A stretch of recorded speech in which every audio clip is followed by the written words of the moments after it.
तो उन्होंने क्या उद्धव ठाकरे को भी दिग्भ्रमित कर दिया है? क्या लग रहा है आपको? देखिए क्या हुआ है? बिल्कुल, अभी तो जो ध्यान में आता है कि उस समय उन्होंने चुनाव से पहले उद्धव ठाकरे से बात की थी।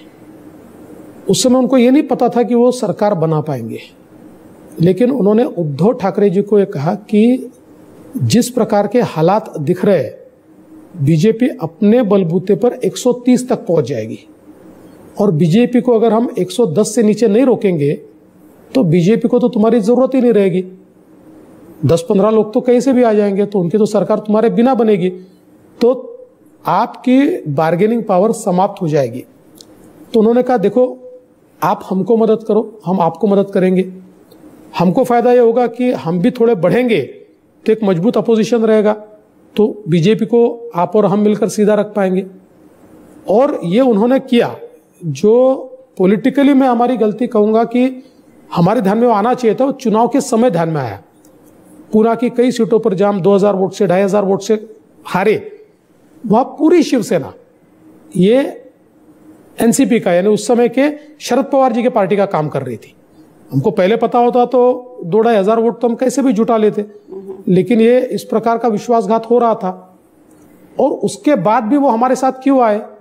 उनको तो कैसे भी करके सत्ता में जाना था।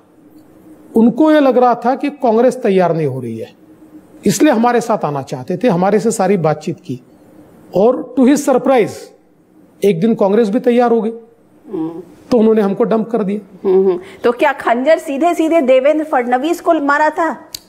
देखिए, देवेंद्र फडणवीस ये प्रतीक है, क्योंकि देवेंद्र फडणवीस उस समय नेता थे, हमारी पार्टी ने मुझे घोषित किया था।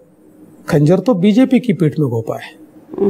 लोग कहते हैं कि बीजेपी की ना दोस्ती अच्छी ना दुश्मनी भली, क्योंकि दोस्ती करो तो वो आपको खा जाते हैं और दुश्मनी करो तो ईडी, सीबीआई, इनकम टैक्स लग जाता है। तो आपको किसी भी तरीके से आपको उनके साथ रहना ही पड़ेगा।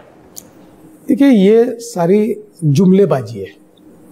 मैं आपको एक बात बोलता हूं, हमने हमेशा हमारे दोस्तों का सम्मान किया है। आज देखिए, केवल सत्ता की लालसा होती 115 लोग हमारे पास थे और 50 लोग शिंदे जी के पास थे, लेकिन शिंदे जी को हमने मुख्यमंत्री बनाया। तो अगर सत्ता की लालसा होती और हम शिंदे जी को कह सकते थे कि नहीं, मुख्यमंत्री हमारा होगा, लेकिन हमारे नेताओं ने मुख्यमंत्री पद का विचार नहीं किया। हमारे नेताओं ने महाराष्ट्र का विचार किया, एक लंबा गठबंधन चले और हमारी शिवसेना के साथ हमारा विवाद उद्धव ठाकरे जी के साथ कुर्सी का नहीं था, ये हमारे मूल्यों का था। इस बात को हमने एस्टैब्लिश किया है। तो हम हमेशा प्रयास ये करते हैं कि जो हमारे साथी है उनको हम प्रोटेक्ट करें, उनको हम साथ में लेकर जाए, और जो विरोधी है वो तो विरोधी है ही। और देखिए, सवाल क्या है, मैं हमेशा एक बात एक्चुअली मैं आपसे ये पूछना इसलिए चाहती हूँ, बहुत दिन से लोगों के मन में ये सवाल है